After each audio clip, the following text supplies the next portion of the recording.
Every night, more than 3,000 people across Sacramento are homeless. Many of them veterans, sleeping outside, braving the cold, the wind, the rain.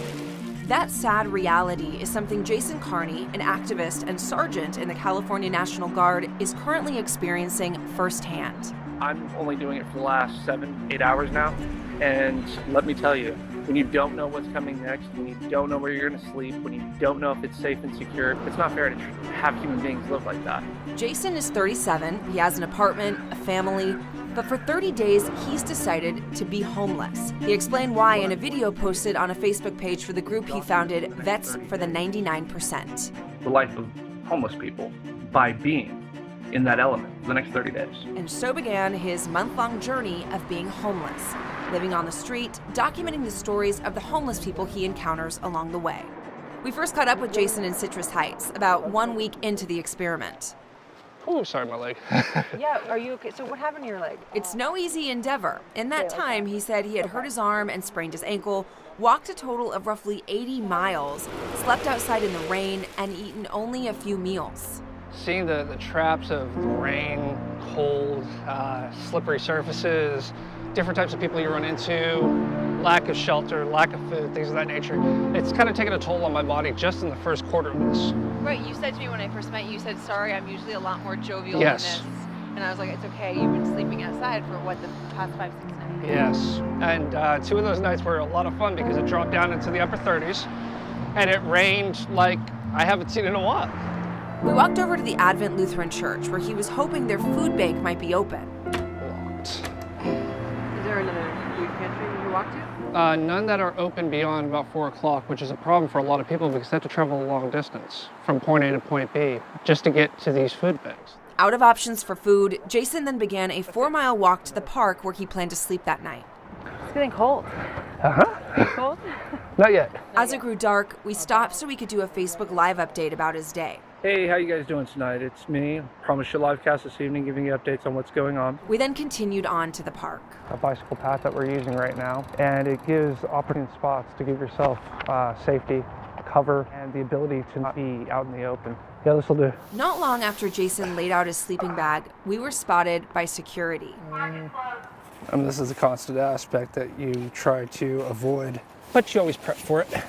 And you always have a plan B, a plan C, a plan D, so on and so forth. It is what it is, and it actually captured an element that these people are suffering from, which is constantly being harassed and moved. 4 days later, we met up again with Jason.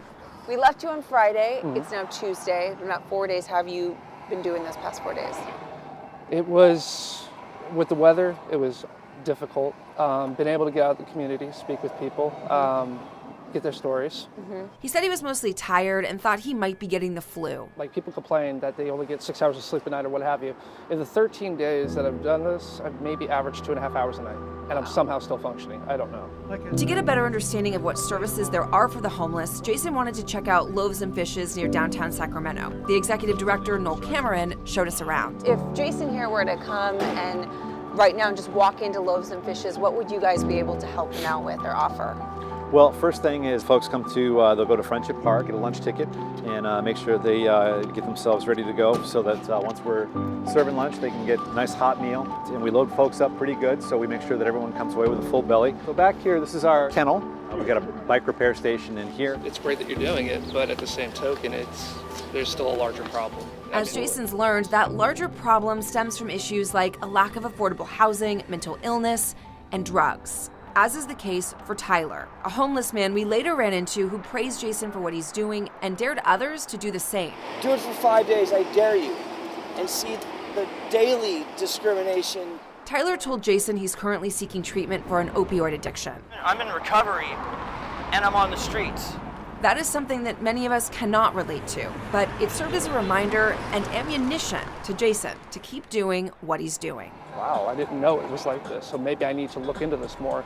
They start talking to people, so on and so forth, that it has almost like a virus effect, it spreads. And that's what I'm hoping for. I want this message to get out so that people realize that this is right underneath their nose, and they shouldn't be okay with it.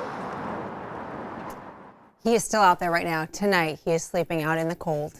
Have you had a chance to check in with him? How's he doing? I checked in with him today. I mean, his phone is on and off, but he is still tired, but he's still at it. He said he knows it's radical. He knows this is insane, but he said, you got to do something this extreme to make change. He needs to bring awareness to this. He's trying to set up meetings with lawmakers, get other people to call lawmakers and make change and bring awareness to this issue. Okay, all right. It is something we're going to be following. It's one thing to talk about the issues. It's another to actually go out and do it. Okay? Absolutely. All right. Well.